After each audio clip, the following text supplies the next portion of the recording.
I had to go to a whole nother world to bring somebody into the world that I've been dominating for over 20 years. He made over $1 billion, never lost a fight, and walked away from boxing on his own terms. While other champions fade, struggle, or come back for one last payday, this man built an empire so massive, he never had to look back. Private jets, fleets of Bugattis, watches worth more than mansions. And yet, behind the money and perfection is a story of discipline, controversy, and a mindset that refused to lose, inside or outside the ring. This is the life of Floyd Mayweather. Floyd Mayweather Jr. was born on February 24, 1977, in Grand Rapids, Michigan. Boxing wasn't just something he picked up, it was literally in his blood. His father, Floyd Mayweather Sr., was a professional welterweight contender who once fought legends like Sugar Ray Leonard. His uncle, Roger Mayweather, was also a world champion.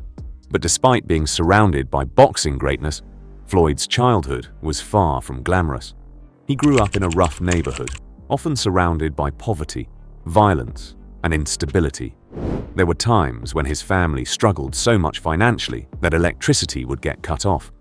And while his father was trying to make a name in boxing, he was also in and out of prison during Floyd's early years. That meant discipline, structure, and survival came early. And for Floyd, boxing wasn't just a sport, it was an escape. From a very young age, Floyd showed something different. While most kids were playing outside, he was in the gym, training relentlessly. He reportedly told people as a child that he would become a world champion. Not hoped, not dreamed. He knew. That mindset, absolute certainty, became one of the defining traits of his career. As an amateur, he built an incredible record and won a bronze medal at the 1996 Olympics. But even then, controversy followed him. Many believed he was robbed of a gold medal decision. That moment would shape something deep inside him. Because from that point forward, Floyd made a decision. He would never leave his fate in the hands of judges again. In 1996, right after the Olympics, Floyd turned professional. And that's when everything began to change. Fast. He wasn't just winning fights, he was dominating them. Speed, precision, defense. He didn't fight like a typical knockout artist. Instead of relying on raw power, Floyd used intelligence. He studied opponents like puzzles, breaking them down piece by piece. Every movement was calculated. Every punch had a purpose. By 1998, at just 21 years old, he became a world champion. And from that moment on, he never looked back. Year after year, Floyd kept rising, moving through weight classes, taking on tougher opponents. And while most fighters struggle at the top, Floyd made elite champions look ordinary. He defeated some of the biggest names in boxing, Oscar De La Hoya, Canelo Alvarez, and Miguel Cotto, proving that skill, when perfected, is unbeatable. But it wasn't just his skills that made him a global superstar. It was the reinvention. Pretty Boy Floyd became Money Mayweather, and everything shifted. He leaned into the spotlight, the arrogance, the image of untouchable wealth. Stacks of cash, diamond watches, private jets, exotic cars. It was all part of the persona. He transformed himself into the villain fans couldn't ignore. Some tuned in to witness greatness. Others watched, waiting for his downfall. But regardless of why they came, they came. At his peak, Floyd wasn't just fighting in the ring. He was controlling the narrative. He became more than a boxer, a one-man empire, a global spectacle. And the fortune he built, that's where it gets unbelievable. By the late 2000s, Floyd Mayweather had already established himself as one of the best fighters in the world. But what truly separated him from every other boxer in history wasn't just his skill inside the ring, it was what he built outside of it. Floyd didn't just fight for belts, he fought for control. Early in his career, like most fighters, he operated under traditional promotional contracts. That meant a large portion of the money generated from his fights didn't actually go to him. Promoters, networks, and middlemen all took their cut. But Floyd saw something others didn't. He realized that the real power wasn't in fighting, it was in owning the fight. So he made a bold move that many at the time thought was risky, even foolish. He bought himself out of his contract and started his own promotional company. And just like that, everything changed. Now, instead of being paid to fight, Floyd was getting paid from every angle. Ticket sales, pay-per-view revenue, sponsorships, broadcasting rights. He wasn't just the main event, he was the entire business. This shift turned him from a millionaire athlete into a financial machine. And then came the fights that would define not just his career, but his legacy as the highest-paid boxer of all time. When he faced Manny Pacquiao in 2015, it wasn't just a fight. It was a global spectacle, years in the making. Fans had waited nearly a decade for that matchup, and when it finally happened, it shattered records across the board. The fight generated over 4 million pay-per-view buys in the United States alone. And Floyd, he walked away with over $200 million for a single night. One night. More than most athletes make in their entire careers. But somehow, that wasn't even his biggest payday. In 2017, Floyd came out of retirement to face Conor McGregor, a UFC superstar making his professional boxing debut. Critics called it a circus. Fans called it must-watch. And Floyd, he called it business. The fight generated enormous global attention, pulling in hundreds of millions in revenue. And once again, Floyd took the lion's share. Estimates place his earnings from that single fight at around $300 million. That brought his career earnings to well over $1 billion. Not revenue, not company valuation, actual money earned. Very few athletes in history have ever crossed that line. And Floyd did it without endorsements being his main source of income. In fact, unlike many athletes, he didn't rely heavily on big corporate sponsorships. Instead, he focused on controlling his own brand and maximizing fight revenue. He famously said that he'd rather have full ownership than split profits for the sake of exposure. And that philosophy paid off in a way that redefined what it meant to be a prize fighter. But the money didn't stop when the fights ended. Even in retirement, Floyd continues to generate massive income through exhibition fights, appearances, and business ventures. He's turned his name into a currency, a symbol of wealth, success, and dominance. And if there's one thing Floyd has never been shy about, it's showing exactly how much he has. When people talk about Floyd Mayweather, they don't just talk about boxing, they talk about the lifestyle. Because Floyd doesn't just live rich, he lives loudly rich. His social media has long been filled with stacks of cash, sometimes millions at a time, laid out like it's nothing. Private jets waiting on standby, luxury vacations across the world, entire entourages moving with him like a traveling empire. When it comes to luxury cars, Floyd Mayweather Jr. doesn't just collect vehicles, he collects statements.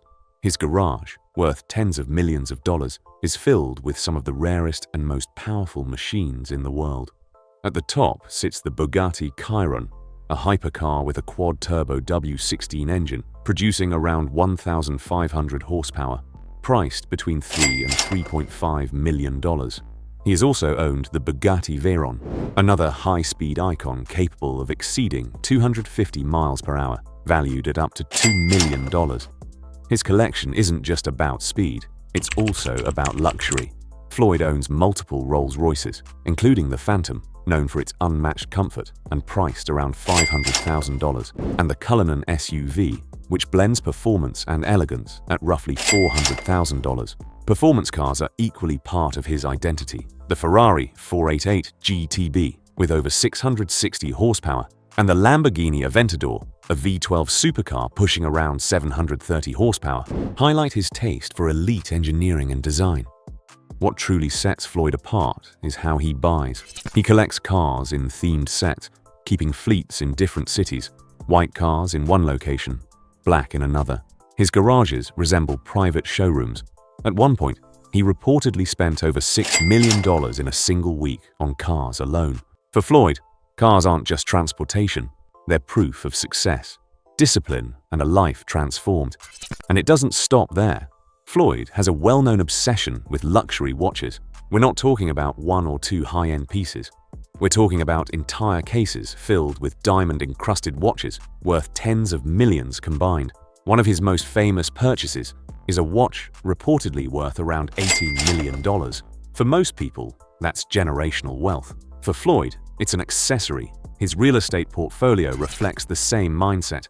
Massive mansions in Las Vegas, Beverly Hills, and beyond. Homes equipped with movie theaters, multiple swimming pools, walk-in closets, the size of apartments, and garages designed more like showrooms.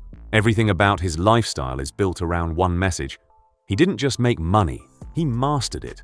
But what makes Floyd's lifestyle even more fascinating is the discipline behind it. Because despite the image of excess, Floyd is known for maintaining an almost obsessive training routine, even outside of active competition. Late-night training sessions, strict control over his body, constant focus on conditioning. It's this contrast that defines him. Extreme luxury paired with extreme discipline. And that combination is what allowed him to stay undefeated. But what really separates Floyd Mayweather from other wealthy athletes isn't just how much he owns. It's how casually he spends it. There's a story that perfectly captures this. One day, Floyd Mayweather walked into a luxury boutique, not to browse, not to compare, but simply because he felt like buying. Within minutes, he had selected item after item, barely glancing at the price tags. The total climbed effortlessly into the hundreds of thousands. For most, that kind of spending requires thought. For Floyd, it was just another casual afternoon. That's the difference. Luxury, for many, is a milestone. For Floyd, it's a lifestyle. Take his watches, for example. At one point, he wanted something beyond rare, something unmatched anywhere in the world. So he bought it. A one-of-a-kind piece, famously called the billionaire watch, fully covered in diamonds and valued at around $18 million. No financing, no hesitation, paid in full. And the cars, same story. He doesn't plan for months or negotiate endlessly. If something catches his eye, he buys it, sometimes several at once, turning desire into instant reality. There have been reports of him walking into dealerships and leaving with several high-end vehicles in a single visit. Bugattis, Rolls-Royces, Ferraris, all acquired not as long-term goals, but as immediate decisions. In fact, Floyd once explained that he prefers having different cars in different cities so that wherever he lands, a full collection is already waiting for him. No delays, no inconvenience, just access, instantly. And maybe the most fascinating part of his spending habits is how physical his money often is.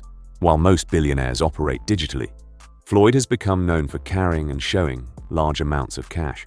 Stacks of it, duffel bags filled with it, millions, sometimes laid out for the world to see. To some, it looks excessive. To Floyd, it's symbolic, because for him, money isn't just something you store, it's something you experience. So what does a typical day look like for someone like Floyd Mayweather? It's not as chaotic as you might expect. In fact, it's built on routine. Floyd is known for living on his own schedule, often staying up late into the night and training in the early hours of the morning. 2 a.m., 3 a.m., even 4 a.m. While most of the world is asleep, Floyd is running, sparring, or working on his conditioning. Because despite all the wealth, one thing never changed: his obsession with staying ready. Outside of training, his days often revolve around business, appearances, and movement. Private jet flights between cities, meetings tied to exhibitions or promotions, time spent at his boxing gym, where he continues to mentor fighters and oversee operations. And then there's the lifestyle in between. High-end shopping trips that can happen on a whim, luxury dining, often in exclusive restaurants where privacy is guaranteed, moments spent in his mansions, surrounded by security, staff, and close associates. Everything is controlled. Everything is intentional. Even his downtime reflects his mindset. Floyd doesn't really switch off in the traditional sense. He stays in environments that reflect success, spaces that reinforce who he is. Because for him, lifestyle isn't separate from identity. It is the identity. And maybe that's why he's been able to maintain it for so long. Because it's not an act. It's a system, a way of living that was built from discipline, sharpened by ambition, and fueled by a desire to never go back to where he started. Of course, a life as public and intense as Floyd Mayweather's doesn't come without controversy. Throughout his career, he's faced criticism for his personality, his lifestyle, and his actions outside the ring. He's been involved in multiple legal issues over the years, including cases related to domestic violence that significantly impacted his public image. These incidents led to legal consequences and sparked widespread debate about his legacy as both an athlete and a person. For some fans, these controversies are impossible to ignore. For others, they're separate from what he accomplished in boxing, and that divide has followed Floyd throughout his career. When it comes to relationships, Floyd has largely kept things fluid. He's been linked to multiple high-profile partners over the years, but he's never been one to settle into a traditional, long-term public marriage. Instead, his life has often reflected independence, movement, and a focus on his career and personal empire. And maybe that's part of what makes him so unique. Because Floyd Mayweather didn't just follow the blueprint, he rewrote it. He showed that a fighter could become a billionaire. That control over your career could be more valuable than talent alone. That discipline, branding, and timing could create something bigger than championships. Today, Floyd Mayweather stands as one of the most polarizing figures in sports history, loved by some, criticized by others, but ignored by no one. 50 wins, 0 losses, over $1 billion earned, and perhaps most importantly, 0 regrets. Because whether you admire him or question him, one truth remains undeniable. Floyd Mayweather didn't just play the game, he mastered it. In a sport where legends are often remembered for a single defining moment, Floyd built something different. A career where every fight, every decision, and every move added to something greater. Not just a legacy, but an empire. He redefined what it means to be a fighter, a businessman, and a brand. The last true boxing king. And a man who didn't just leave undefeated in the ring, but walked away undefeated in life.